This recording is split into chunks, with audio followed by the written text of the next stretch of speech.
Hey guys, and welcome back to a Now for something a little bit different. Yes, this guy is officially back from the dead and back into the world of recording. Mr. John Nance, it is good to see you, my friend. John, buddy, how have you been, my dude? I've been good. Things are back on the mend, and life is going in a good direction. And I'm back podcasting with you, my friend. So I'm excited, man. It's nice to have a conversation with my friend and to talk about a movie. So that's the awesome thing, and something I miss dearly because I miss going on here and rambling and ranting about my love of film with my buddy here. So Well, it's definitely glad to have you back. I know I've been reached out to a couple times. Folks have been missing you. Always wishing you well. So thank you, brother. you're now here. Let's kick this pig. Yeah, so this is a pick that you chose. So why don't you tell us what you chose this week? Tell us what we're going to be discussing. All right, family, friends, we're going to be talking about 1987 John Hughes film, Planes, Trains, and Automobiles. In the last episode with Meet Me St. Louis, I talked about how I lost my mom the day before Thanksgiving. It was an interesting conversation the wife and I had the other day because, technically she remembers it by date Mm, versus me. It's always going to be ingrained. It is now, we lost her the day before Thanksgiving. That's all I can remember. That's I all can I'm only going imagine. to remember, right? Yeah. And having watched this, a few weeks ago, because it just happened to be on, it was like, you know what? Yeah, we're definitely going to be talking about this because there's a lot more beneath the surface with this movie. Yeah, no, definitely. There's a lot going on for sure. There's a lot to unpack. And it's funny because you don't pick up on it when I don't know about you, but I think I watched this the first time probably when I was a kid, probably back in 87, or I don't know if I saw it in the theaters, but I probably saw it maybe like 88 when it was probably on like HBO, or maybe my parents rented it from our local mom and pop video store. But ever since then, it's been one of those movies, kind of like Home Alone or, It's a Wonderful Life. It's one of those movies you always go back to just because Yeah. it's like comfort food. Yeah, Um, absolutely. and it Absolutely. has a I lot to mean, offer. yeah, I mean, it's one of those, like I said, it's been talked about quite a bit, and normally we try to do things a little bit different, but I think it's kind of important as we go into these holidays, right? Because and we'll get more into it a little bit later, but man, this world, man, holy what the fuck. Man, Yeah. you talk about the crazy levels going on nowadays. Oh, Holy. yeah. Yeah. No, it definitely, and this movie really and again, I'm not going to completely share my thoughts, but it really does resonate even in today's times. A lot of Yeah. like and it's mainly it's a two-man show primarily with some great supporting cast and little pop-ups here and there. But yeah, no, it has a lot to say.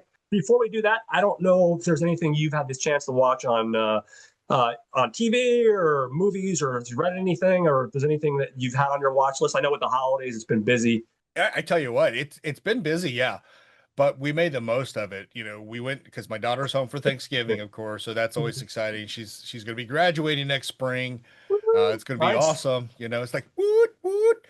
But we were up there in Pennsylvania, and right by her college, like 2 or 3 blocks, is an AMC theater. So, Okay. Nice. we grabbed, it was my wife, my son, my daughter, and myself, and we headed to the theaters.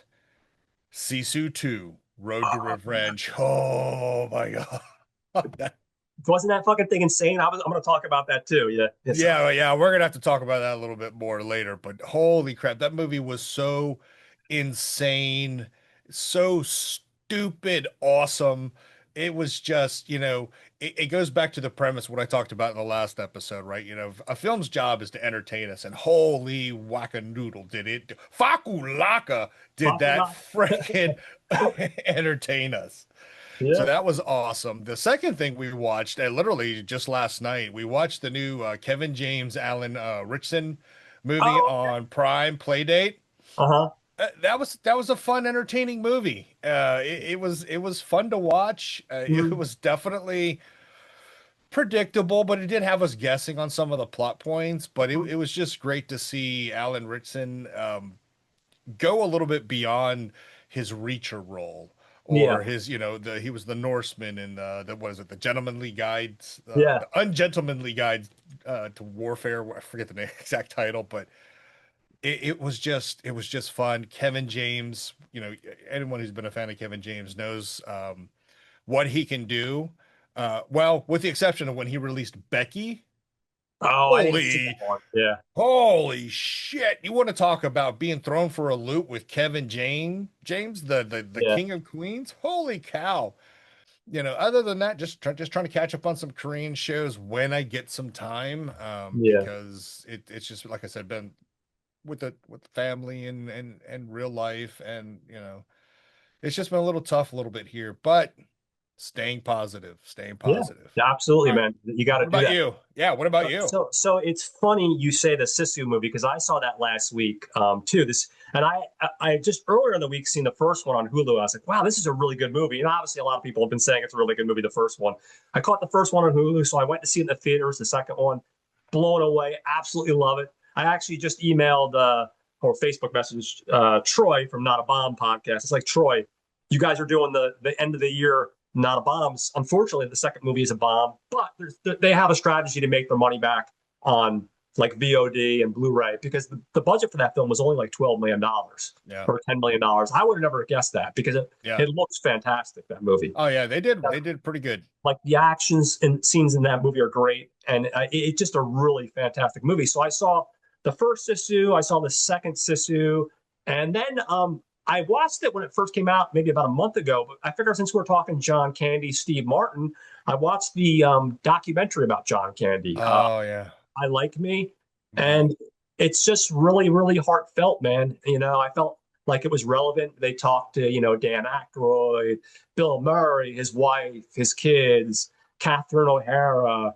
Pretty much everybody that was a major player in his life or that he impacted. Even Macaulay Culkin. Macaulay Culkin talked about how on the set of Uncle Buck when he first met him, he could tell that something was going on with Macaulay Culkin and his family. Obviously, Macaulay Culkin had a bad family life. His mom and dad both took advantage of him, and he said he was always like safeguarding him. He was always looking out for him. He even said he gave him a Game Boy one day. He surprised yeah, him just out of the blue. You know what I mean? So it was both touching and heartbreaking because obviously we all know that not to go into it too early, but we would have anyway when we talked about his career. We all know that John Candy unfortunately passed away at 43 yeah, due to a heart attack. But yeah, it all just makes me remember how many John Candy movies I saw and how many John Candy movies I love. And yeah. man, it just sucks that at 43, Yeah, it's a great documentary. It's folks, you got to check it out. I remember, when I don't know if you caught it in the Baltimore Comic Con episode. When I met Michael Bean, mm. he and I were talking about that documentary, Oh, you were? Okay. Yeah. and it was just amazing to, everyone heard the stories about John Candy, Yeah. but they didn't know the real John Candy, and it was kind of touching. I mean, you talk about all the interviews. One of the ones that I watched involved Tiny Zeus Lister, Mm. right, from freaking Friday and from Armed and Dangerous. Mm. And he was talking about, he remembers it's like you said, John Candy was just a genuine caring person. How Yeah. I think one of the subs or extras on the set, didn't, couldn't stay on the set. They didn't have their own trailer or shared a trailer, and he was driving back and forth or whatever. They didn't really name who the actor or actress was. Mm. John Candy put him up, took care of him, right? I mean, and Oh, that was wow. just the kind Yeah. of guy it was. And that documentary, man, it is heartbreaking. It's a different type of feeling now when you watch a John Candy film or a movie with John Candy in it, because it's like, definitely one of those, taken too soon. Oh, And that, absolutely. it's like, you think about John Candy, you got freaking John Belushi, it's just Chris Farley. I mean, Yeah. some of these folks who had a different personality off camera, that, we're never going to see what could have been. And, Yeah. and it's heartbreaking. And the thing is, people don't, there was so much potential. Like even things like I went back because I didn't see it in the theaters. I went back and watched the Oliver Stone movie, the JFK. He even surprises us with something like JFK, a little role, but still, and he delivers a powerhouse dramatic performance. You know what I mean? Yeah, So it's yeah, just, yeah, it kills me, dude. It really does because he was so much. And again, I'm jumping the gun here a little bit, but he was so much part of like my childhood. I might as well just talk about it briefly. Like I think the first movie I ever saw by him was Splash. That was probably one of the first movies I saw in the theaters. And then shortly thereafter, I think we rented National Lampoon's Vacation on like, VHS or something. But I didn't see that one in the theaters, unfortunately. But like those are like the earliest memories. And even then, like as a kid at that young age, just falling in love. And after that, immediately going, oh, Great Outdoors. And like you said, Armed and Dangerous and Summer Rental and all these Oh films, you yeah. know what I mean? So Yeah. Yeah. Sorry, folks. Park's closed. exactly. And that's such a small role, but he inhibits that role and he's absolutely hilarious. Yeah, You know? absolutely. Despite the fact that I probably shouldn't have, I had never finished up the original Dexter series because I had gotten up to like season 5 and I didn't like season 5 at all. But I'd heard some of the shit, like, like he's like at some point, like his sister falls in love with him and like it's stepsister technically. So I guess it's legal technically, but like shit like that. And I'm like, I don't know if I need to see the rest of the Dexter run, but because I'm a glutton for punishment, I got up to season 7. I'm in the middle of, no, I'm done through season 7. I just started season 8. And part of the reason that prompted all this is I started watching the revival stuff they did. Like the prequel series is Yeah. amazing. It only lasted one season, which is ridiculous because it's really, really good. Christian Slater has a role playing his father because it's, focusing on a younger Dexter, different actor, but he does the voiceovers. But it's fantastic. And the revival series is also really, really good. So, of course, I had to try to punish myself and see exactly how bad those last couple seasons of Dexter were. And, they're pretty bad, but there is some nuggets of goodness in the show, though, even in the later seasons. I can't help myself, dude. I have a dark mind. I go to that sociopathic, serial killer, crazy shit. Hey, John, what are you going to do tonight? I'm going to go home and flog myself with some Dexter reruns. Exactly, of course, of course. So yeah, that's pretty much what I watched, and yeah, I didn't watch a ton. Obviously, there's been some stuff we're going to be prepping for, which we're going to keep secret. So I've been watching some of that stuff for future episodes. Shh. So that brings us to our movie, Planes, Trains, and Automobiles. This one came out in '87. It's directed by the legendary Mr. John Hughes. I did not realize this. Apparently, only had a budget of $15 million, and it made $49.5 million at the box office. Yeah. which is crazy. I'll get into a little bit into Mr. Hughes. I'm not going to go into his complete history because the guy has a huge history, but Oh gosh. he was born in Lansing, Michigan. Unfortunately, he's another one that passed away of a heart attack. He lasted a little bit longer, August 6, 2009, in New York City. At a young age, he moved to Chicago. And if anyone's a fan of John Hughes, you'll know that a lot of his films prominently take place in Chicago, at least in some form or shape.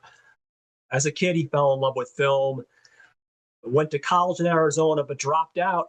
And he ended up working as a comedy writer of all things. And this was interesting. I didn't know this. He ended up writing jokes for Rodney Dangerfield, Joan Rivers. Yeah.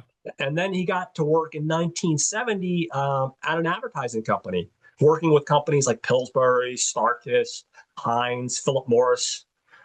This led him one trip to New York City for Philip Morris. And he got hooked up with the people over at National Lampoon magazine. And he was a regular contributor from 1970 to 1998. He would then go on to start a screenwriting career. And he made his first script in 1982 for a film called National Lampoon's Class Reunion. And talking about serial killers, because I was just talking about Dexter, never seen this film. Class Reunion is basically a film about a serial killer who targets his former classmates. I'll have to put this on my hit list, all puns intended there. And then from there, he directed his first film in '84, 16 Candles. Now, you remember 16 Candles? He started Long duck dong. He would go on to do stuff like that and followed up in '85 with The Breakfast Club, Weird Science. First, exactly. Like, I love with some Weird Science. Ferris Bueller's Day Off in '86. And then, of course, Planes and Trains, She's Having a Baby, and Curly Sue. He's only surprisingly directed 8 films, which I thought was incredible. But as a writer, the list is just nuts. Yeah. Mr. Mom, National Lampoon's Vacation, Pretty in Pink, Great Outdoors, Christmas Vacation, Home Alone, Dutch, Beethoven, Dennis the Menace, 101 Dalmatians, Flubber, and the list just goes on and on. So Yep. as a writer, he stayed prominent all the way up until the very end, which is pretty interesting. Yeah, and what's even crazier, another little bit of trivia, the Planes, Trains, and Automobiles, I'm sure you're going to talk about it. He wrote and produced this movie as well. Yeah. But this was also based a bit on his real life experiences. As you said, he was working in advertising. So he was always So on the road. Yeah. yeah, he was always on the road. So some of this movie is actually based on what he kind of went through. Moving on to our cinematographer, we have a guy named Donald Peterman. Donald's another one, man. A legendary. Kolchak the Night Stalker, When a Stranger Calls. And then he goes to Flashdance, of all things. Splash, Cocoon, American Flyers, Gung Ho. We just talked about that on, I think, Gung Ho. yeah, Yeah. Star Trek 4, The Voyage Home. There you go. Live long and prosper. Or in New Jersey, eat shit and die. I mean, she's having a baby, Point Break, Adam's Family Values, Get Shorty, Men in Black, and the list goes on and on. I could just keep on going. Moving on to our editing. Well, real Yeah, quick, no, I'm of sorry, course. because I do have to give, Peterman some respect and props because you said it right. He's a legend. He's collaborated with so many of the big names, Oh right? yeah, Um, absolutely. his filmography, his range of different films. Like you say, you're talking about going from Flashdance to Star Trek 4, The Voyage Home. Yeah. It's kind of wild to the point where I have to acknowledge it because we are approaching Christmas. We are in December, folks. We're approaching Christmas. His last film that he worked on starred a certain Jim Carrey in Oh, The The Grinch. Yeah, Grinch, yeah, yeah. The Grinch Who Stole Christmas. He's a legend. Uh, all these films, and that's the crazy part, right? I mean, yeah, there were some, not so great, but there were none that were just like, oh my God, I can't believe I just watched that. He is really something to behold with again the range of movies. You talk about Splash.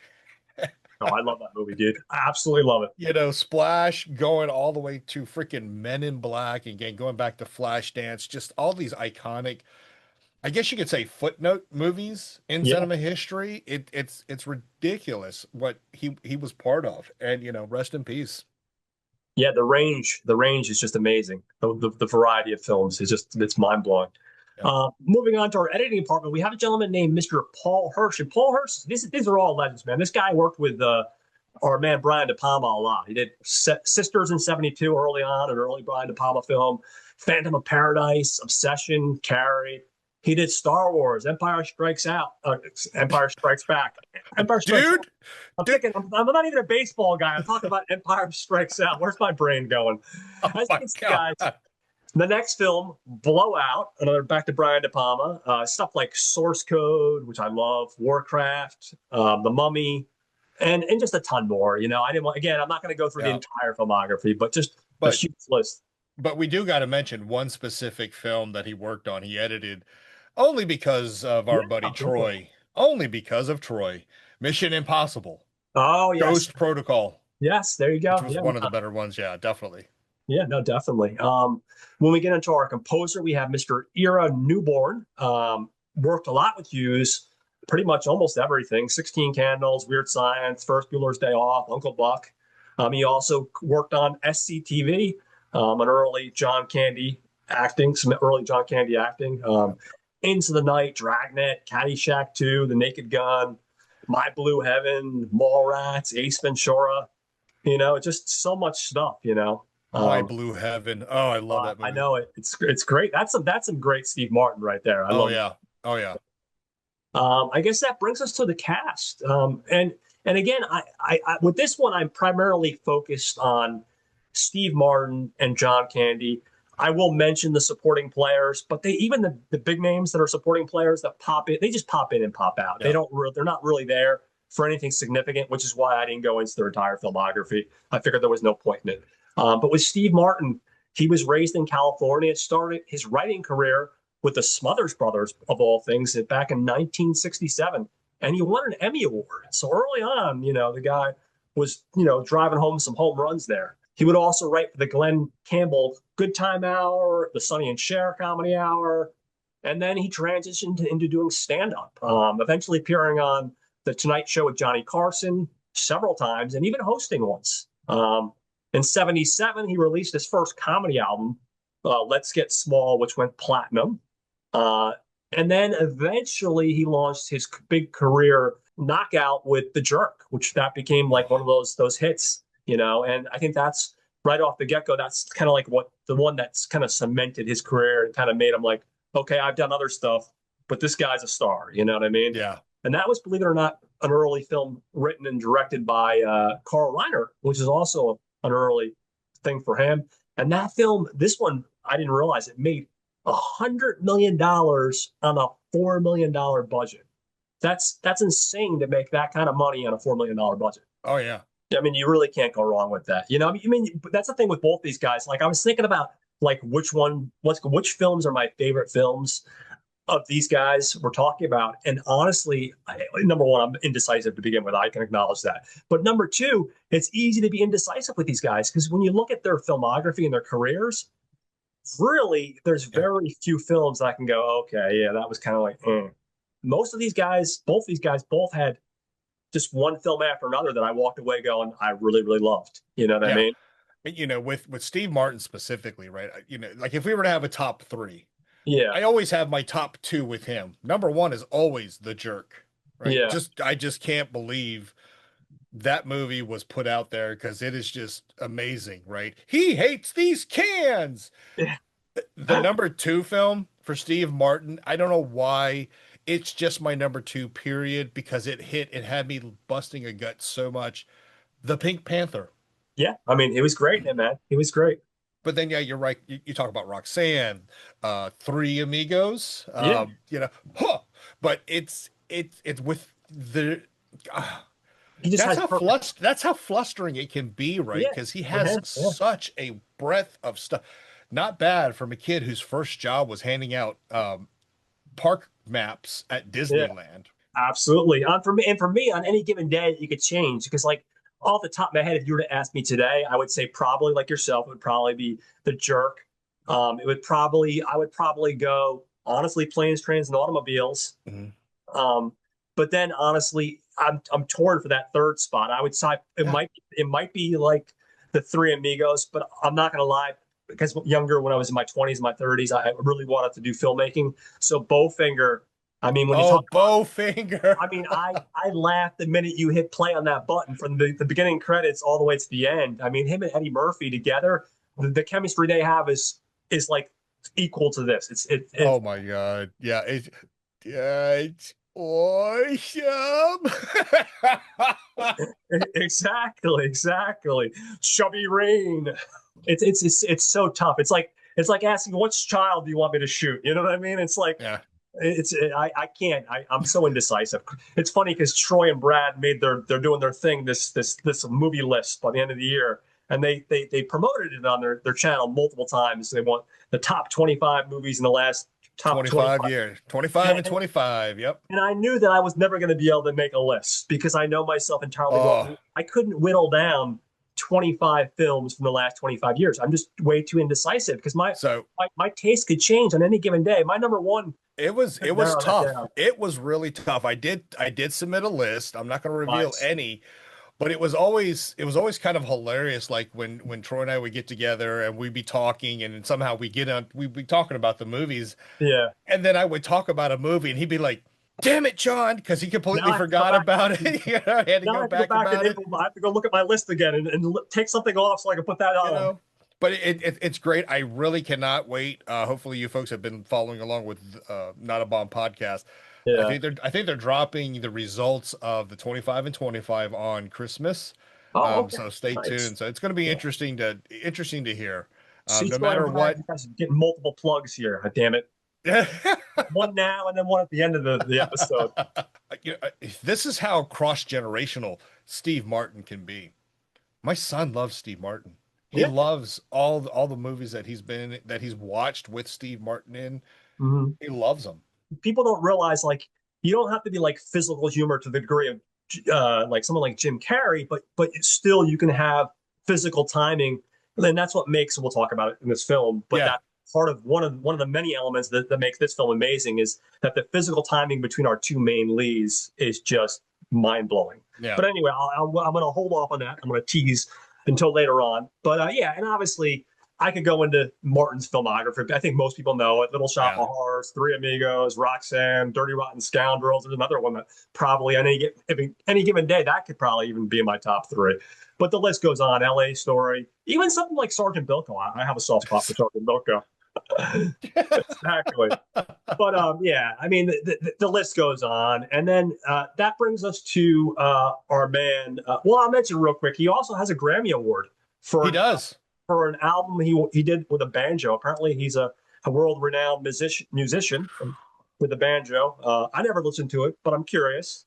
And that was in 2009. He won this Grammy Award. That brings us to our man John Candy, playing the role of Del Griffith. Born in 1951, unfortunately, like we mentioned earlier, passed away in 1994 at age 43. Originally from Canada, um, found his love for acting in community college of all places. In 71, he made his TV debut with a show called Police Surgeon. And then his big success came at 27, where he became part of the comedy group Second City in Toronto. Yeah. And that's a big thing because a lot of actors I noticed from SNL and a lot of other comedy groups or that go on to comedy and television and film, they start off in this Second City thing. And this is in Toronto.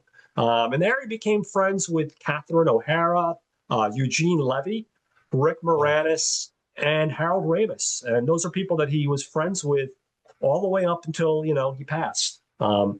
He would go on to the comedy show SCTV. He started in 1976 to 1979. He did 50 episodes initially.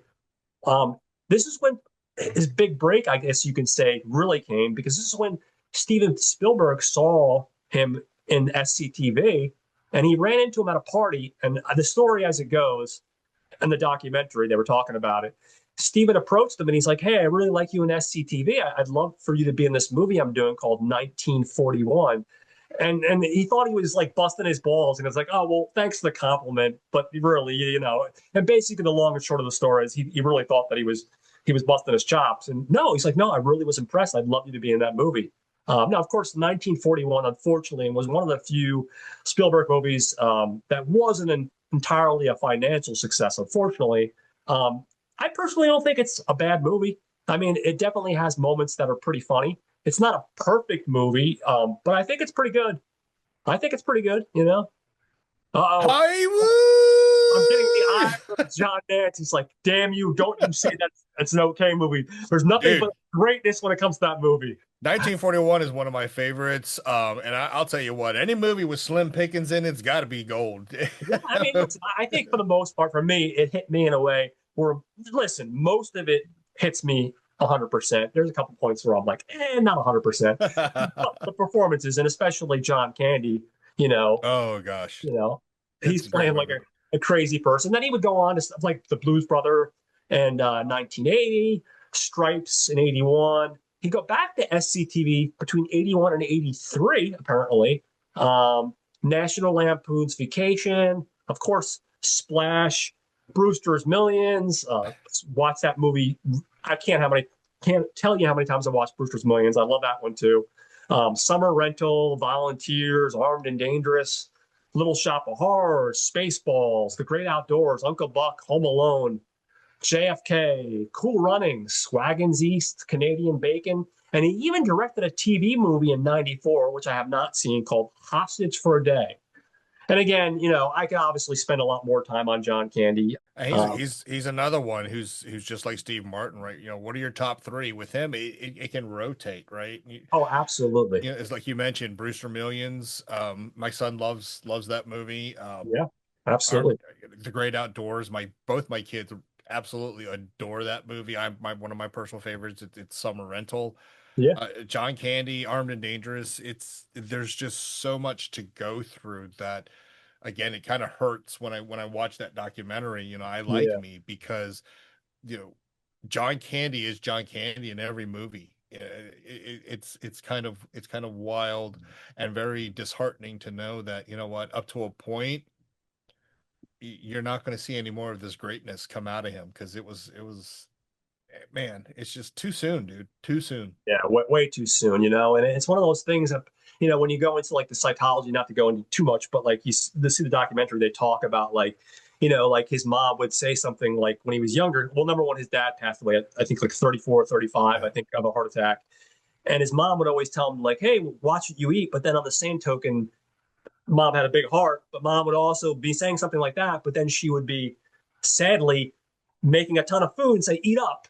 You know what I Yep. mean? So like, and Yep. he just got into, I think, using it as kind of like a coping mechanism because I think he dealt with, like they said, he dealt with anxiety, and he was never really comfortable with the idea of fame. And when he was off on his own with his family, it was just that. He was time with his family, spending time, Yep. connecting with his kids and his wife, but he never felt 100% comfortable with fame, from what I got, and also I hate to say it, but even back then, media really just focused on stuff like, I hate to say it, like the weight stuff, and Yeah. and stuff like that. So I think it really made him kind of like an anxiety-ridden person, and it probably, unfortunately, led a little bit to some of his behaviors. I don't know if he was an alcoholic, but I know in the documentary they did talk about him drinking quite a bit as well. Well, like you said, it's like the media back then, once you get to the top, right, that's their Yeah, job is to tear you down. And yeah, yes, yeah, he definitely suffered. He did what he loved, yeah. right? And he wasn't expecting a whole lot out of it in terms No, of, I do what I love because that's what I want to do. I don't expect, all these parties or all the, like you said, this fame thrown my way. I just want to do what I love. And yeah, you're right. Some folks, it can be a little unsettling, right? yeah. I mean, imagine, you're walking along and all of a sudden this group of people go, "Oh my gosh, look, it's John Candy," and just mob him. He's like, "I just want to go buy some bread and milk. Can y'all leave me Yeah, alone?" yeah. It's totally different. So he did have some coping mechanisms, and unfortunately, the negativity in the media that helped tear him down continued after he passed, right? Sadly, yeah. It's just you some bitches. He liked doing what he did, and that was to act, to have fun, and make people laugh. I would also say that before I forget, he was also really good friends with John Hughes, Yeah. our director. He became really good friends with him, and they spent a lot of time at each other's houses and became very, very close to him. So Yeah. um, I guess real quick, like I said, I'm just going to touch on. I'm not even really going to go into their filmographies. Playing Steve Martin's wife is Layla Robbins. She's playing the role of Susan Page. We have Kevin Bacon, who's in a Blink and You Miss It brief cameo, which is really, really funny. Michael McKean plays a state trooper. Dylan Baker shows up in the role of Owen. Matthew Lawrence playing the role of Little Neal. Richard Hurd playing Walt the priest. Bill Irwin playing the man on a plane. Eddie McClung, excuse me, playing the car rental agent. And then we have Ben Stein shows up as a Wichita airport representative.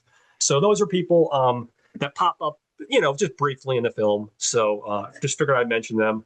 All right, so we covered our main cast. Like I said, I didn't want to talk about our supporting players because they really just pop up for just a second. It's really about Steve and John in this movie. So I figured we get into our script and we'll do a script breakdown. Now I think most of you guys have already seen this film, but if Yep. you haven't, fucking go get it, man. It's Yeah. out. It's on Paramount Plus. Obviously, if you're a physical media collector, buy your 4K, Blu-ray, DVD, whatever. But definitely watch this movie, guys. You'll thank me later. I tried to convince my family because I was at my family. We get together on Thanksgiving at my parents' house, and it was my mom, my dad, my younger brother and sister, their families, and they wanted to do Groundhog Day, which of course is a great movie. But I'm like, we have access to planes, trains, and automobiles. It's Thanksgiving. Groundhog Yeah. Day is on Groundhog Day. On Thanksgiving, you watch the Right. Thanksgiving movie. Damn it, get it Right. together, people. Yeah. And if they didn't want to watch a Roten, they could at least put on Emmett Otter's Jug Band Christmas. Exactly. You got to stick with the theme of the holiday. We're going a completely different direction and just do like There like you go. a random movie. But you Yeah. can't go to Groundhog Day on Thanksgiving. No, no. Luckily, I do like Bill Murray, so I sat through it. So we're going to get into our movie. So the film opens up. It's New York City, and we're introduced to an advertising executive played by Steve Martin, Mr. Neal Page. And he just comes out of a meeting. Like I said, he's an advertising executive, and he's trying to catch a plane because he's going back to Chicago. And right now he's in New York. Of course, we see him go through a very trying situation because everyone and their brother is trying to get a cab in New York City the day before Thanksgiving, or excuse me, 2 days before Thanksgiving. And we see him have an interaction with Kevin Bacon of all people playing a role, and basically they're both eyeing this taxi from afar. They both lock eyes, and they both run to the taxi. And of course, he tries to get the taxi, but of course Kevin Bacon beats him to it. And then after that, he has another interaction with another guy who he tries to buy the taxi off the other guy, and the other guy's like, "Well, if you're going to pay $50, surely you would pay $75." So he still gets beat out because little does he know, our character played by Mr. John Candy, unwittingly not realizing, takes his taxi after just bribed this guy, $75. Neal Page, Mr. Steve Martin, finally makes it to LaGuardia Airport, only to find out after sitting there for a couple hours that his flight is delayed due to inclement weather with snow and that kind of stuff. While he's there, he meets the John Candy character played by Del Griffith. John Candy's character is one of these people that I've met many times in my life. Genuinely a good guy, very well intentioned, has a big heart, and he wears it on his sleeve. But he's a chatty Cathy, and those are the polite words. He's one of those guys. After meeting you, he's probably for a couple minutes he's asking you about your life story, and he's just kind of just getting into it with you.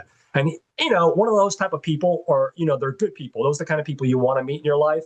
But if you've had a stressful day, I don't know about you, John, but me, if I've had a stressful day, even though I know they're probably good people, sometimes you just kind of want to be left alone, especially if you're waiting for a flight. You just kind of want to get lost in your book or your newspaper or Oh maybe yeah. your music and, pop in your headphones. You don't want to deal with the chatty Cathy. So Steve Martin ends up, putting up with our man, Del Griffith, played by John Candy. And he just conflicts with Neal's uptight, repressed kind of personality. As they're talking, or as John Candy's talking, and Steve Martin is trying not to listen.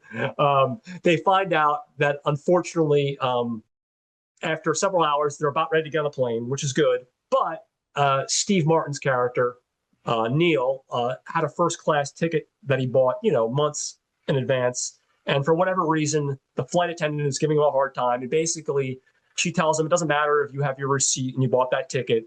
That seat is no longer available, and you're going to go back to coach. And if you have a problem with it, you can just bring it up to the airport later on.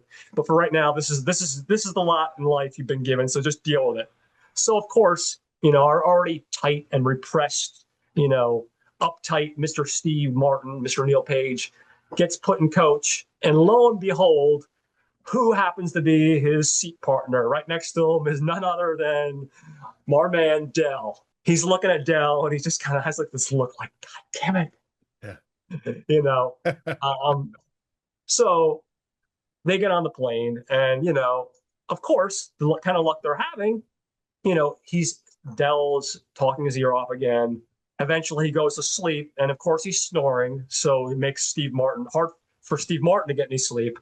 Halfway through the flight, and they're forced to land, in Wichita, Kansas. When they get to the airport in Wichita, Kansas, after a couple hours, they find out basically that the flight's been canceled because of snow. Del manages to get a hotel, and because he knew right away that the flight was going to be canceled, whereas Neal, Steve Martin's character, didn't realize that. So out of the goodness of his heart, he's like, "Hey, listen, I know this guy at this motel that I booked a room at. I'm sure he can get you a room. If you want, you can come with me, and I'll get you a room." So Neal's in this situation where, like, okay, I don't really want to be around this guy. He's kind of annoying, but he can get me a hotel, so I'm gonna go ahead and hop on this train. So they catch a taxi ride, and of course this taxi has this like pimped out like lowrider taxi. It's like the funkiest taxi I think I've ever seen. And of course, because he's a piece of shit scumbag, he takes him on the longest way possible to the motel. And right away, Neal Page, Steve Martin, he's like, "Hey, wouldn't it be easier to go on the freeway?" And Dell's character, he's like, oh, he just wants to give us a scenic tour. He's just being a nice guy. He's proud of his town. But Steve Martin knows the longer you have him in this cab, the more he can jack up his rate because it's taking longer to get to his destination. So they get to the hotel, and of course the guy does know Dell, and he's really nice, but he says, unfortunately, with this storm and stuff, we only have one room. So of course, Steve Martin, Neal, he's like upset by that, obviously. They get into the room, and of course, to make matters worse, not only is there only one room, but there's only one bed. So these guys are going to have to share a bed together. Not good, never a good thing. You never want to cuddle up with your buddy, no matter how close you are.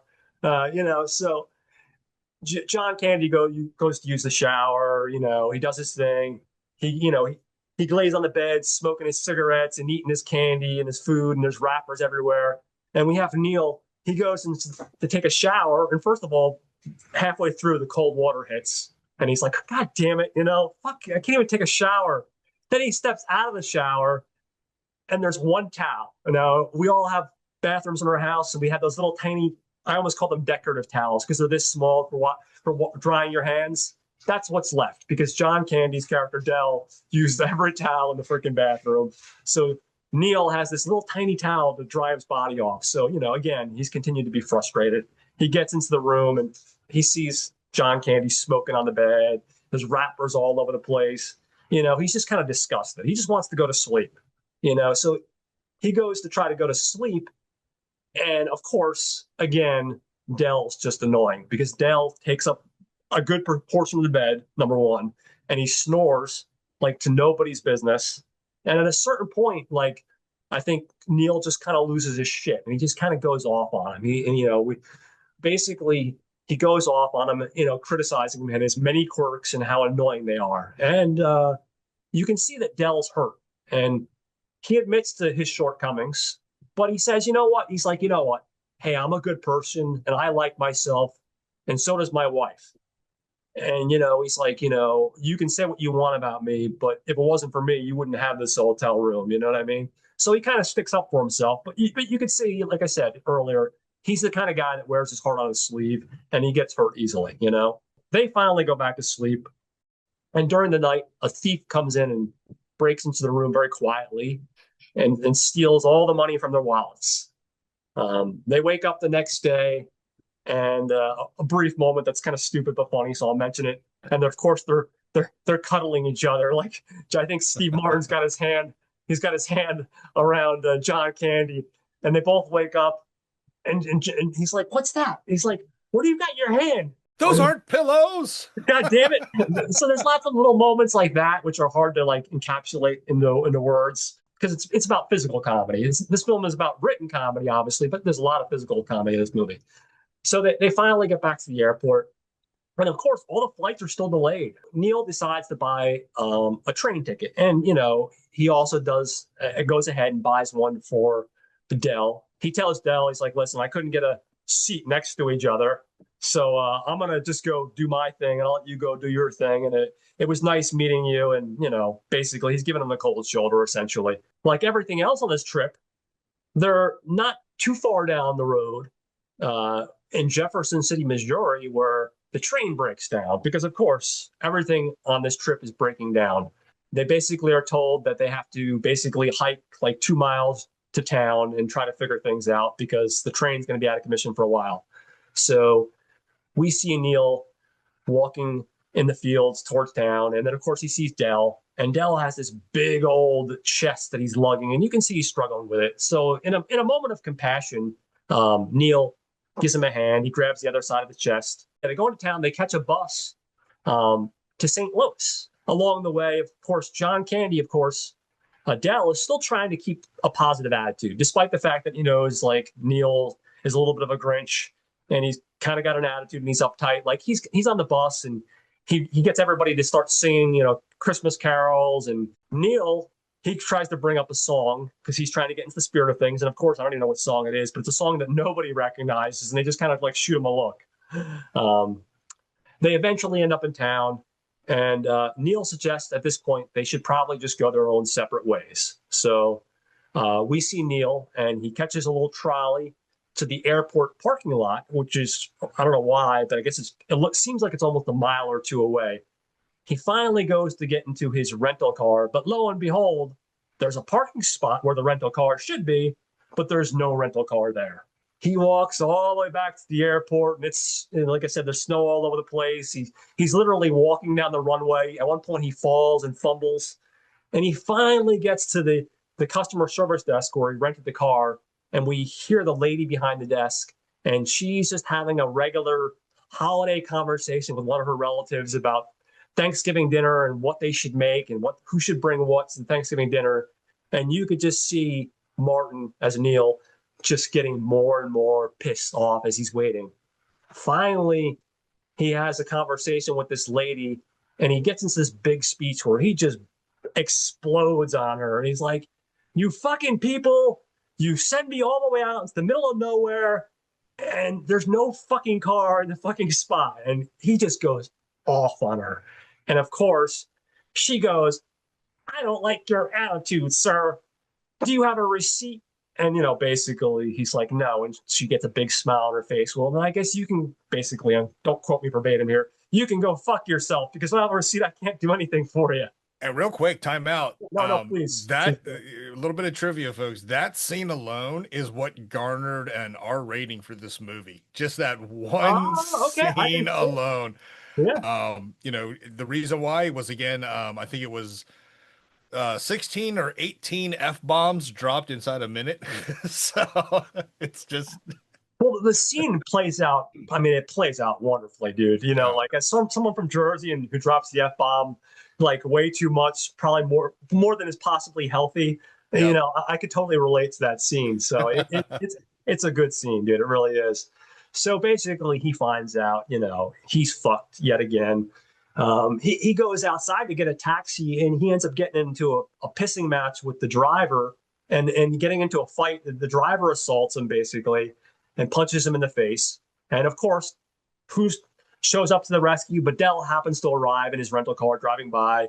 He breaks up the fight, and of course he offers Neal a ride. That night, they're going down the freeway, and first it's Martin taking turns driving, Steve as Neal, and then Dell takes over driving, and he somehow or another manages to do a couple things. There's some really great physical comedy. He gets his jacket caught in the seatbelt, and he starts smoking his cigarette, and he's singing a song on the radio.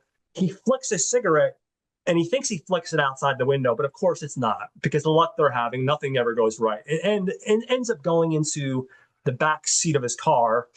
And while this is happening, he's like, "Man, it's getting really warm in here," So he goes to take off his sweater, but his sweater's stuck in the seatbelt, and he can't get out of it.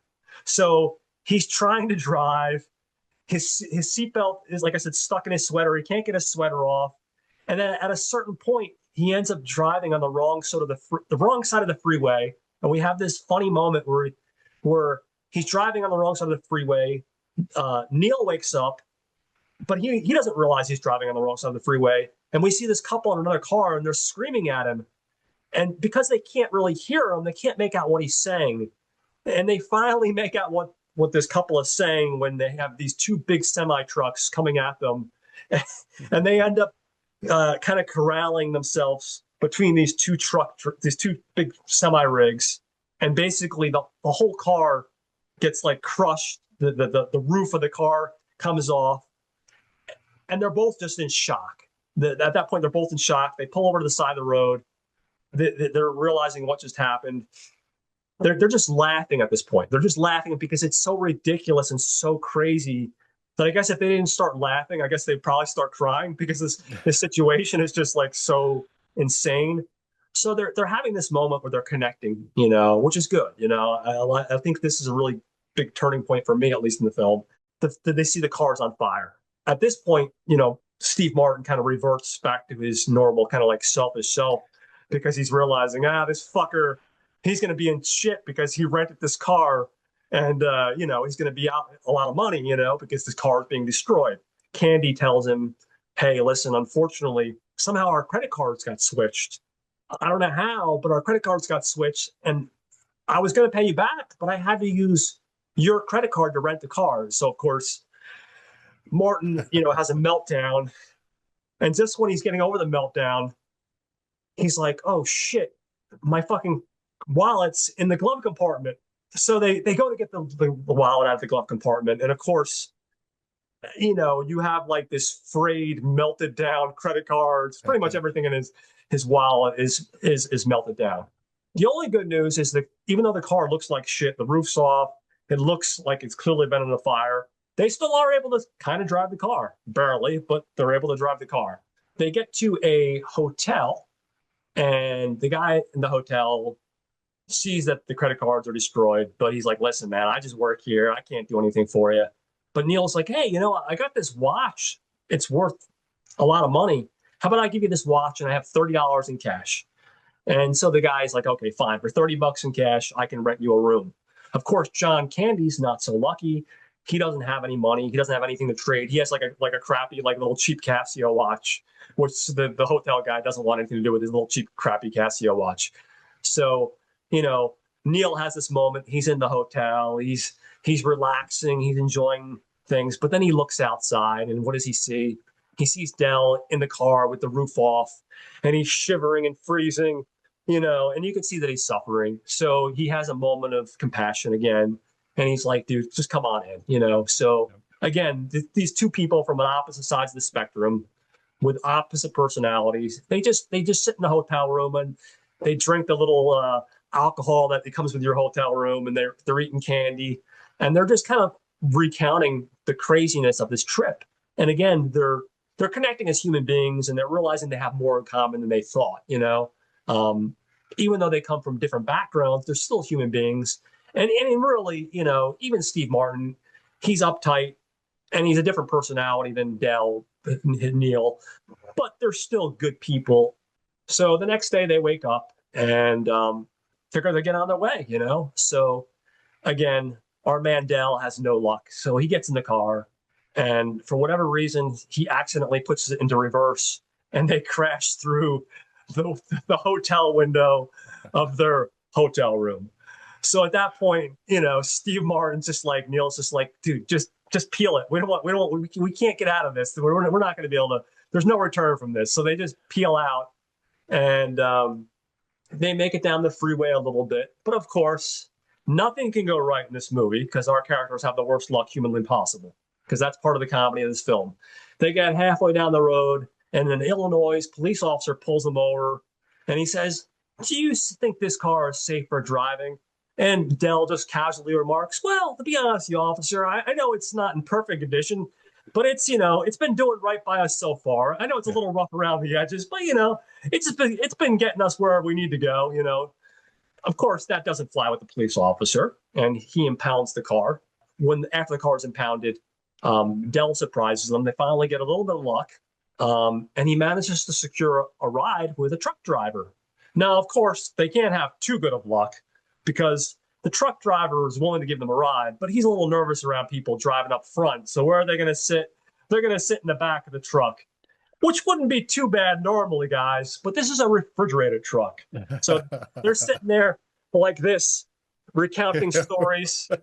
But, eventually they do arrive at the Chicago L station, and, Neal, and Dell part on friendly terms, and he's like, "Hey, I wish you a happy holiday, and I wish you the best."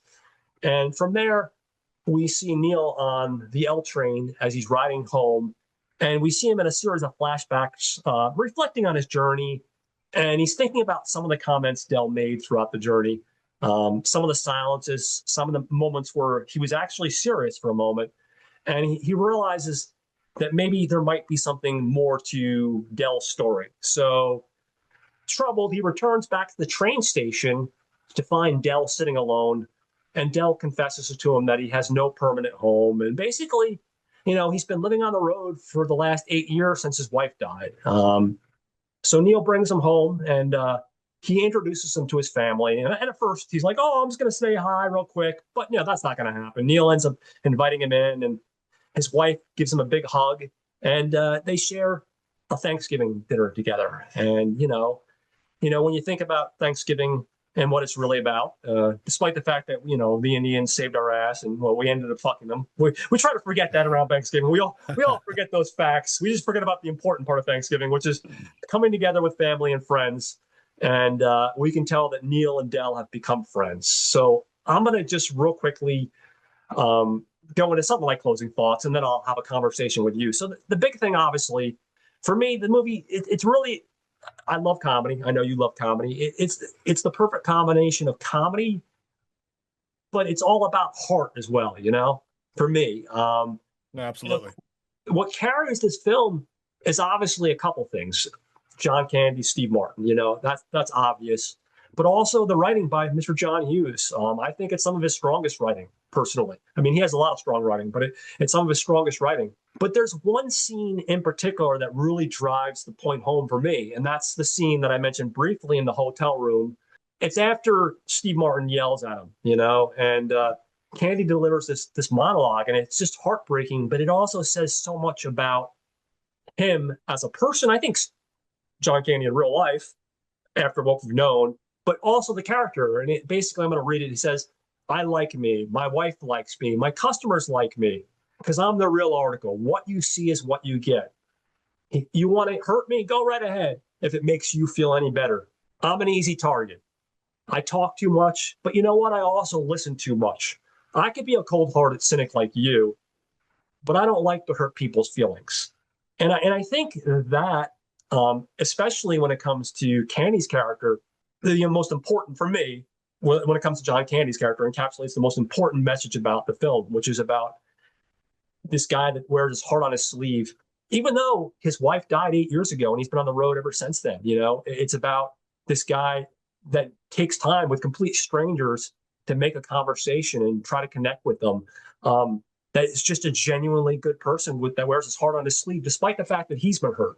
You know what I mean? And yeah, he knows of his shortcomings. He knows that, yeah, he's the fat guy. He knows that he's the guy that's the chatty Cathy, and maybe he can be a little bit grating at times. But he also knows his positives. He also knows his Yeah. strengths, and that he's a good person. And then with Steve Martin, I think what's great about Steve Martin's character is the arc he goes through, in the sense that I don't think he was ever a bad person. I think he's just someone that, like a lot of people, get caught up in the rat race in a job that stresses you out, maybe makes you a little bit more reserved, maybe makes you a little more uptight. And I think they got off on the wrong foot, because if you didn't know John Candy's character, his personality can be a little bit perhaps grating at first, especially under the wrong circumstances. But I think by the time they get to the end of the film, his character really evolves. And I think John Candy kind of teaches him a really important lesson, not to get too preachy here, but I think he teaches him an important lesson, which is like, hey, kindness doesn't cost a damn thing. You know what I mean? And even if you're not perfect as a person, like John Candy's character does have faults, it doesn't cost you a thing to have a big heart and just be a genuinely good person. I think they realize how much more they have in common than they think. Because, like I said, as the movie goes on and on, we really see them laughing together. Part of that is the ridiculous situation they're put in, but part of it is they realize they have more in common than they think. You know what I mean? By the end, we really go from, like, maybe perhaps in the beginning thinking Steve Martin's character is a little bit of too much of a tight ass or too much of a uptight type character, to by the end you realize, like, these are both genuinely good people, and they both came out stronger for knowing each other. You know what I mean? Yeah, Um, absolutely. and I think a movie that can be near and dear to our hearts and be endearing to the general public, not just a niche audience, but reach the general public, like a mainstream audience, and then also be incredibly funny, um, and have a ton of heart and have something to say, I think is something that should be applauded, because I think those are hard things to pull off. And for me, when I'm watching this film really checked off um, all the boxes for what I look for in a film. And like you said, you hinted at earlier, it is based to some degree off John Hughes' experiences traveling. You know what I mean? So that's like the basics of what I have to say. I mean, I'm always a little bit quieter. I usually a lot better and a little more elaborate with your wisdom in what you have to say about the film, but I'm definitely curious to hear what you have to say. And of course, I'm sure I'll probably be interacting with you too, because I'm sure there's some other stuff that I'm not thinking about off the top of my head. So I Yeah, can't yeah. wait to hear what you think about this film and what this film means to you. And Planes, trains, and automobiles. I was young when I first saw this, right? And it was one of those HBO, right? It was one of those debuting on HBO, so they had that big special presentation, HBO presentation open things. And I watched it, and I wasn't a fan as a kid. yeah, Growing up later, several years later, as a teenager, as having gone out on my own, and watching it, from there, and hell, even, just a couple days ago, I appreciate that movie so much more nowadays than I did when I was a kid because I didn't understand back then yeah, what this movie, as you said, was trying to say, right? People, the personalities, and I think that's what, one of the themes was about this movie, right? Regardless of personality or background or, circumstance, the bottom line is, you're going to have something in common with this person one way or yeah. another. Yes, even though it was based a little bit on his life travel experiences growing up again. I've been through not exact scenarios, but similar scenarios. There was a time when I was working for the Hex company, which was now the May department stores or Macy's or whatever the hell it's called nowadays, but had to take a business trip out to Mississippi, right? Mm, Because we had to go visit some of the warehouse the furniture makers. We get on this one plane. I was never forget. I was traveling with my boss and traveling with another coworker who was number one, deathly afraid of flying. Okay, so keep that in mind, folks. We're sitting on the plane, and all she can do is, oh my God, oh my God, she's freaking out already. We're not even like left the terminal. mm, I had her hold my hand. This woman had like a freaking Terminator T-800 death grip on my hand as we're getting up on the runway. We start shooting down the runway. All of a sudden, the plane comes to like a slamming slow down, a halt, right? mm. And then the pilot comes on. It's like, oh, attention passengers. You might have noticed we didn't take off. That's because we had a little bit of engine failure. And Oh, that's all she wrote oh no. because they're like, we're at the terminal, like we can get another flight, and the Susan, she was like, we're not flying. She'd already been freaked out enough, so we ended up renting a car, and driving from freaking Tennessee down to Mississippi. Wow. Now, again, similar scenarios. The worst part of this trip was we're driving through, all these country back hollers and stuff like that. Nobody told us it was freaking box turtle season. Oh And for no. folks who don't understand what that means you got to watch for turtles crossing the road. So, my boss, being a natural animal lover, Mm. guess what she was doing every time she saw a turtle on the road or near the road? Pulling them over and trying to put them on the side of the road.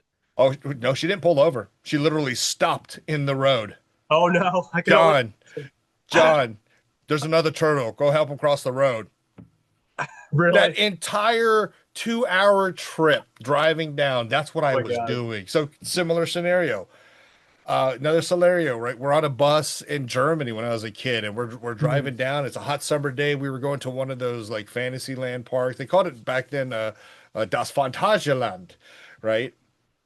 The bus breaks down. Oh It's in the no. middle of summer. It's hot as hell. Couldn't sleep. Back then, you could smoke on the bus, so you guys kind of got a preview what's coming next. I'm burning up. I'm hot. I'm thirsty. I just see somebody's open can of Pepsi. I take a slug of the Pepsi and immediately Oh run out no. of the bus to hurl because guess what? There Did weren't someone? ashtrays on the bus. Oh, So you know what I took a swig of?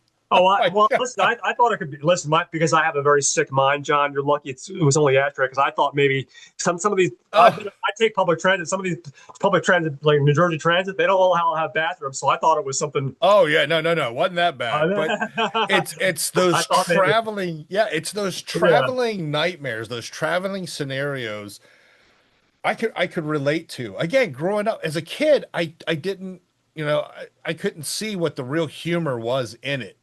yeah, Because you know what, before I get to that point, because the one other thing that my wife says is like, John, It doesn't matter where we are, where you can go, what you're doing. You can always strike up a conversation with somebody.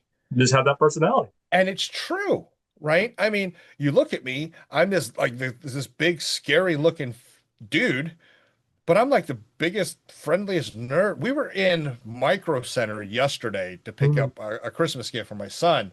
Mm-hmm. And we're talking. I'm like, oh man, look at that monitor. That's nice. And then this guy starts talking to me about this monitor, Mm-hmm. and he's thinking about buying it. And we're talking and having a conversation. It was like 10 or 15 minutes. By the time we were done, I walk away. My wife's like, you drive me absolutely nuts the way you can do that. And I'm like, to that point, I relate a lot to what, Dell is, right? It's just I like to talk. I like to meet people. I like to know not everybody's a complete asshole out Yeah. there, right? I like to look at and judge people for, who they are, not necessarily of what I see. I've met so many people in my life that, just as you're saying, with Neal, it's we see him at the start of the movie. He's sitting there. He's in advertising. He's in this uptight meeting with his boss, whose boss is like, holy crap, like looking at one of his advertisements for like 5 or 10 minutes, going, look, and he's got to go, right? So he's already uptight about it. Yeah. Then yeah, he has that little fight with Kevin Bacon's character, which by the way, after Kevin Bacon's character reflected on stealing that guy's taxi, he decided to be a street courier and came out with another movie called Quicksilver. This movie, what I realize is it's not so much meant to be a comedy just to make you laugh. Yeah. No, there's a lot more. It's so deeper in the sense of human personality and the basic premise. And I've mentioned this before in some of our other episodes and some of the episodes previous that we just did, right? Humans are not meant to be alone, right? We have to have that interaction, that connection. And for the most part, we get along. A lot of folks just get along. There's, that rare instance where you just can't abide by somebody, right? So you just don't talk to them. By the end of this movie, they kind of set it up when they got to the hotel. And who was it? Neal says, one day I'm going to look back on this and laugh. And oh my gosh, again, growing older with some of the trials and travels and some of the stuff that I went through, even to today, it's how prescient is that saying? Because Yeah. as frustrating as that time could be, as infuriating as that time could be, as bewildering of a moment in time, whatever you were feeling then, now that I think about it, I just told you two stories, which I look back and laugh, but I was one pissed off somebody when they happened, right? No, But but it's good that you can look back and laugh. You know what I mean? Because that's the whole thing. exactly. Because the thing is, you could go two ways. You could be that person that holds on to it and be like, "There's this time I had this fucking coworker that fucking drove me off up a wall," and you Right. could just hold on to it as being this fucking jerk off person, or you can laugh at things. That's why I like mini rant here, but that's why I like when people like get offended. Like if you post something on like a social media thing and it's clearly just a joke. It's just like, listen, sometimes the best way to deal with like hurt is just by posting something stupid, by poking fun at it. It's not meant to, you know what I mean? In the same Yeah. almost scenario, like you can find the laughter in a situation that maybe if you were to just lay it down on paper, people would be like, "Oh my god, that sounds terrifying," like Right. to a certain degree. But you're able to Yeah. find the humor in it because it really was. There were some humorous moments. You know what I mean? Yeah. And to your point, And yeah. I mean, find the good in it. yeah, and to your point, sometimes you do have to laugh at some things, but and I'm going to be blunt, right? People are too damn, sissified nowadays Yeah. where, you can't do that. They have, I mean, unless it's like super egregious over the line, but for the most part, they can't take a joke, right? No, absolutely. Or they can't, oh my gosh, it reminds me of some little short clip I watched and this lady's like tearing into some freaking food truck owner Yeah. and she's offended by this and offended by that. And next thing you know, one guy says, "Hey, I'm Mexican and I don't mind a white guy selling tacos." Yeah. And then the cook turns around, who's making the authentic Mexican tacos. He's Korean. Starts speaking to the dude in Korean, and then she's like so bewildered, and the guy right next to her or behind her goes, "It's like staring at a robot stuck in a reboot glitch. You have no idea what to be offended about now, do you?" You have to I find mean, something now because you can't be offended by exactly, what you saw. exactly. It's to the point where when we talk about Neal and Dale, right? At the end of the Yeah. movie, Neal's sitting on this train and he finally pieces it together, right? What is the, like you said, there's more to the story, but he basically told you the story.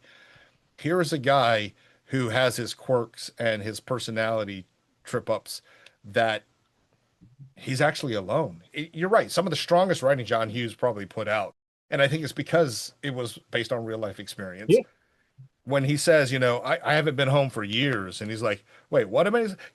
Traveling around, it feels like I haven't been home for years. So he caught what he had already Said, yeah. acknowledged. Neal himself says, you know what? This guy's hurting. I Yeah. can't sit by and watch him hurting, which again, when you look at the deeper themes in this movie, and I think that's one of the things John Hughes really, really accomplished so well with this movie is those subtle hinted themes of this movie, right? It's like it doesn't matter, who you are, what you are, be a human, right? Yeah. And to your point, whether it's social media, I'm not really going to dive into it, but people in politics, if you have a certain political persuasion, oh, I don't want to have nothing to do, it doesn't matter that I saved your life 10 years ago, does it? Yeah. Right? Just because of one thing, all of a sudden I'm a piece of crap. Come on. We're human No, beings and we're all fallible. We all make mistakes. No matter how right? perfect you think you are, we've Right? all done something deep down that's probably considered fucked up. If you were just not to know the person and you were just to tell them that one fucked up, the most fucked up thing you could think about yourself that you've ever done, and Yeah. if you were to just tell a group of people that and they didn't know anything else about you, they'd probably look at you like you were a shitty human being. If they look at the other 75%, hopefully there's other stuff that more than redeems those couple things that you've done. You know what I mean? Right. And I think, and to your point, that is Yeah. another theme in this. There is a redemption arc, right? Yeah, absolutely. Neal understands that, you know what, I am where I am. I'm lucky to know where I am. I don't have to act the way I normally do to stay where I am. Yeah. What's it gonna hurt to bring Dell home? The man's hurting. He has no place to go. You know what? Even though we just went through a couple days worth of, holy what the fuck, I'm bringing him home.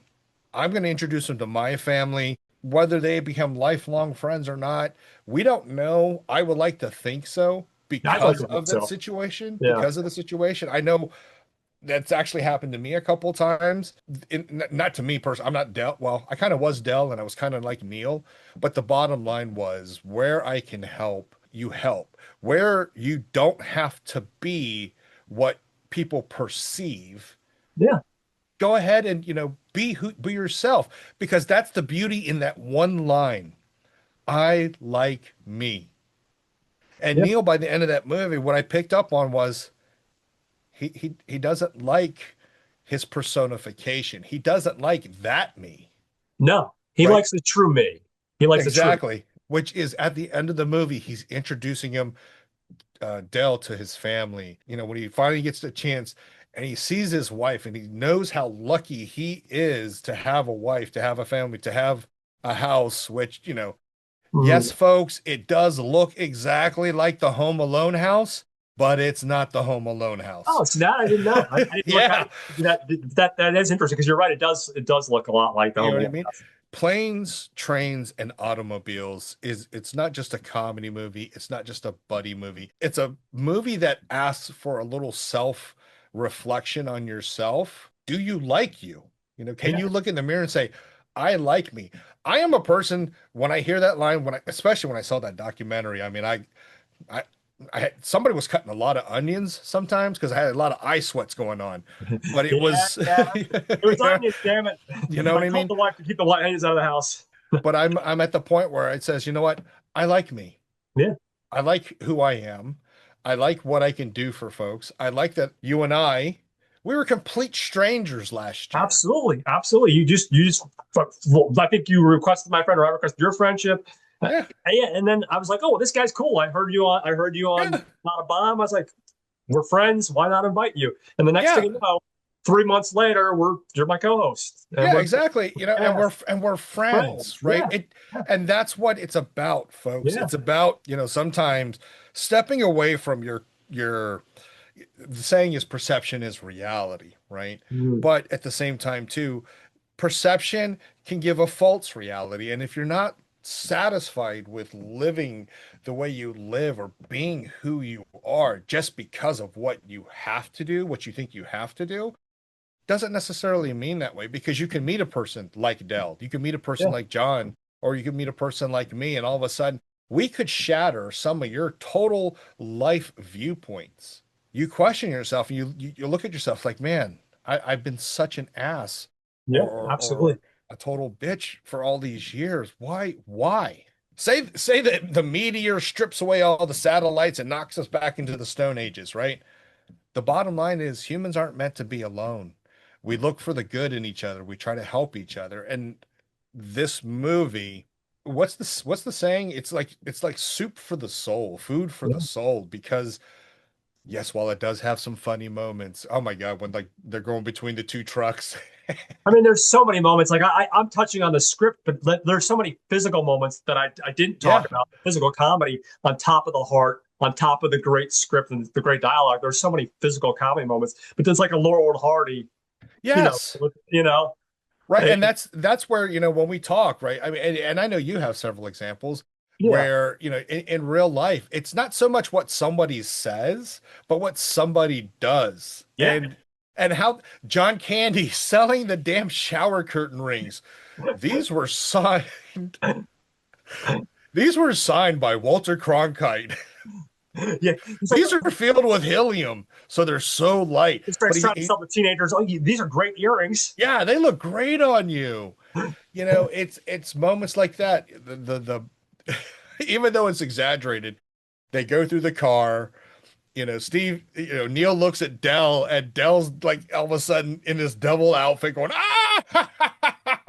Oh yeah, yeah, You exactly. know, Oh, that's awesome. Yeah, how yeah. many That of was like, us, well, how many of us, how many of you, how many times have you been in a writing situation where you're like, this son of a bitch is trying to kill me? What the hell? When they finally stop and Dell has literally bent the steering wheel column over and Neal has to like literally dig his hands out of the dashboard. Again, how many times have we been in situations like where we felt kind of like that? Like, yeah, holy crap, how did I survive? It's about human nature. It's about the human personality and how different we are. Because again, you said it earlier, right? We're not perfect.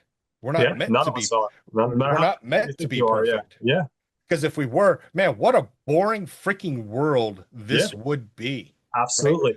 You would not have a bunch of John Candys. You would not have Steve Martins. You would not have John. You would not have John. You would not have, Watch Skip Plus, Gentleman Guide, Caliber 9. You wouldn't have Not a Bomb. We'd all be talking about the same movie because we think this movie has a lot of cinematographic qualities that we think you should appreciate. And this writer and director are very good at what they do, and we like what they do. Boring as shit. No, no. We like to have those conflicts, right? Well, no, it's not so much we like to have those conflicts. We like to have differences in personality. It's what makes life interesting, right? Everybody says it, right? We all have a little bit of different spice in our life, and that's what happens when you have all these different people. All these different spices come together, Yeah, and sometimes they make a delicious dish, and sometimes they make somebody's fruitcake, and that's no, what I love about this movie so much. It makes me always look back on family I've lost, friends I've lost, all those good times, yeah, no, all definitely. those things that you could appreciate, you could really enjoy, and sometimes make you feel a certain way. No, definitely. A lot of times nowadays, as we continue to get older, Yeah, we're not going to be able to, have those moments with those folks or yeah, have those folks give us those feelings. So, what do we always come back to? What this movie tries to say, right? Which is look beyond what your perception of reality is and understand underneath that reality, there's something deeper and you might quite like it. And it most likely will change you. no, absolutely. And and also try to, and not, I'm a bad example of this, but try to look at someone that might piss you off and just stop and pause for a second and say, hey, Yeah. listen, you don't know what's going on in their lives. You don't know why they're behaving the way they are. You don't know if it's like a mental thing. You don't know if they just had a bad day. You don't know the story behind that, and the ability to be able to look at, pause and think like, okay, before I just react, and like me sometimes, and just be like, this fucking guy, I'm going to tell this guy off.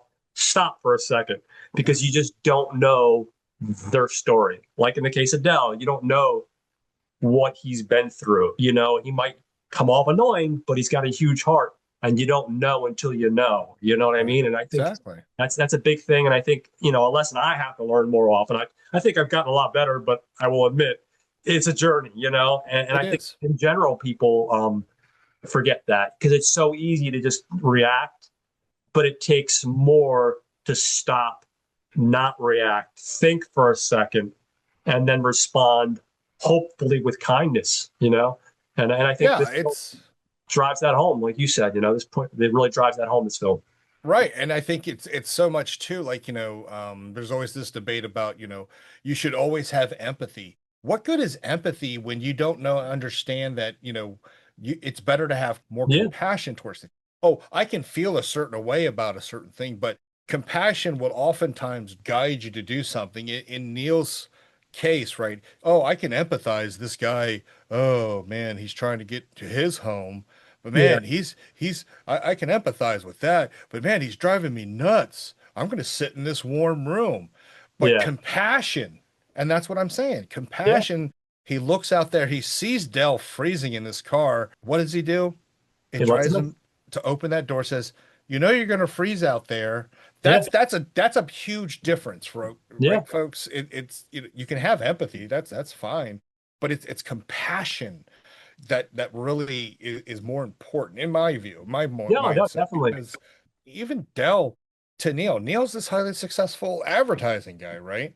But he knows, even though Neal is like, well, it's probably better if we, go our separate ways because, we could have all the blah, blah, blah, blah, blah, blah. Dell still says, you know what? Here, half of this money is yours. Yeah, You're going to need it because you don't have credit cards, you don't have cash. Here, even though I know what you're feeling towards me, I still feel a certain way that I need to help you out. I'm going to help you out, whether you want to accept it or not, because that's what he says, right? He says, fine, if you don't want the money, just leave it there. yeah, But this is what I have to do because he has that compassion, yeah. No, definitely, man. You really, you know. you really summed it up. I had like a 30-second rant, and you gave the speech to the president's speech. But no, I mean, no, I mean, really, this film, you could talk about it for a lot, Yeah, and say a lot, and at its core, it's compassion, man. It's it compassion. really is. It Yeah. really is. I mean, And and like the I said, comedy is just the one thing. This is one element that makes it, that, of course, enhances it. But really, it's about really the spirit of the holiday when you think about what the holiday is supposed to be about. and you took the words right out of my mouth, thankfully, because it is. It's about the holidays. And it's funny because, another movie that kind of takes us to another level is Scrooged, right? Yeah, Because of his speech at the end. It's like, we should feel a certain way around a specific time of the year. No, no. You should always be trying to feel that way. You always want yeah, to try to feel good. You always want to try to help folks. In comparing when I first watched it to when I watch it now, again, there's even, whether it's possible or not, there's just so much more appreciation each time. And again, maybe it is because some family members I don't have around anymore, mm, some friends I don't have around anymore. I have kids of my own now yeah, that I'm trying to make sure that they try to navigate this world, as crazy it can be, and have some of the values that I learned, oddly enough, through some of these films, including this one, right? Which is, don't be a sucker, but don't be cold-hearted as well. On a personal level, I think this movie hits. It is a great film, but it's also a great understanding of human nature. John Hughes traveling as much as he did, similar situation of me traveling for business when I had to. When you stop and think back at all those times and all those folks that you meet, everyone has a story. A lot of times that juice is worth the squeeze if you just take the time and listen to their stories. no, absolutely, no, you're right, because I know myself. I've been on both ends. I've been the good guy where I've listened to the story, and then I'll admit I've been not the asshole, but I've been the guy that just kind of like wants to get lost into my music, in my headphones and just kind of be like, oh, thanks for sharing. Have a nice day. Yeah. I'm just doing something for work. I can't talk right now. I've been on both sides, and you're right. You know, that taking that moment to hear their story and being compassionate, you feel a lot better afterwards. Not just because Yeah. you're doing it for the sake of doing it, because you realize that you really are making a difference. Because sometimes people just need someone to hear something, you know, because you just don't know what they're going through. You know what I mean? Because life is beyond what we just see 2 inches in front of our Yeah, face. no, definitely. It was a great film. I love talking about this with you today. This is a Yeah, great no, it discussion. was a great film, especially for a comeback film. You know, it's a great film to pick, and you know, and like you said, it's just multi-layered, and again, I'll always talk comedy, and this thing has got more than comedy to it, but I'll talk comedy any day of the week. That's my favorite thing. I think, you know, I mean, I love action, I love different genre stuff, but I love to laugh. And even like I said, even if you strip away all the messages and just look at it as a comedy, you're not getting as a fulfilling film, but there's a lot to laugh at. You know what I mean? The Yeah. physical comedy and then back and forth between the two is worth it for that alone. So Yeah, and like I said, that surface level is brilliant in itself, right? yeah, One day I'm going to look back on this and laugh, and you can sit there and take that on the surface level and yeah, actually do it without even thinking any more about it. Oh my God, yeah, I remember this one time we went blah blah blah blah blah blah yeah. No, absolutely. blah. Well, this is a great episode. I'm so excited to be back here with you, my friend. I'm This is great. excited that you are back. Yes. I'm hoping that I will be able to keep on coming back every week, and hopefully I won't have too many, you know, timeouts, you know, or time where I take off. I don't see it in the near future, so uh, but things happen. But it's good to be back, and we got some great surprises. I'm going to say Yes. surprises because we don't want to reveal anything for this month, guys. We want to keep everything under our hat, if you will, Nope. Yep. until the big episodes premiere. So in the meantime, I will say big shout out to Troy and Brad over at the Not a Bomb podcast. Every week they look at things that were either a commercial failure or a critical failure. This week they talk about the new Red Sonja movie. So Oh, check that out to hear what they have to say. I have not seen it. I don't want to give anything away, but I think you just kind of did with your expression of what. let I haven't seen it yet, but without I'll wait till it's on Tubi or something and I'll watch it. without spoilers, I'm just gonna let it slip because you guys need to go listen to that episode because my all my good buddies and even their guest is a good friend of mine. Oh, Um, nice. but I actually watched that with Troy. Oh, you did. Okay. Uh, That's the impression I got from Troy and Brad. It was the pain train. So definitely check out those guys. They always have interesting to talk about. Of course, we got Will and Sam with the Gentleman's Guide to Midnight Cinema, giving us a double dose lately. They're going back to the old format, 2 films. I love it, man. I love it. They were talking about Manglehorn, which is an Al Pacino film, which I just saw. Actually, really, really good. it is. And I forget what the second film was. I can't remember off the top of my head. And then, of course, we've got Watch Skip Plus with Mike and Jose. They just covered Wicked Part 2, and that came out on Friday. So check out Mike and Jose. They're covering the stuff that's in the movie theaters. Of course, we have Raiders of Podcast. Each week, they take a look at 2 films. And once a month, they take a look at 4 films because they have their monthly special. So check out Raiders of the Podcast. Caliber 9, of course, from outer space with Rob and Joe. They also do the drive-in format with 2 films. Usually they're cult films or sometimes it's a noir film, depending on the theme, but they always give us a double dose of fun. And of course, we have Death by DVD with Harry Scott Sullivan. And I think Harry said that he's going to be coming back Yeah. sometime in December. So he's finally making his way back. So I can't wait for that. So those are all some podcasts you guys should be listening to. Thank you for listening to us. We appreciate it. We love you guys. If you really love the show and you have a second, leave a comment. Let us know what you think about the film because I'd love to hear your thoughts. Or if you're feeling particularly generous and you have 2 seconds, click that share button on YouTube and throw it on your Facebook page, guys. That way we can help build our audience and get this out to more people. Again, more important than anything, just thank you for watching and listening. Absolutely. We love you guys. Be safe out there. And I hope everybody had a great Thanksgiving. All right. We'll see everybody soon. See y'all.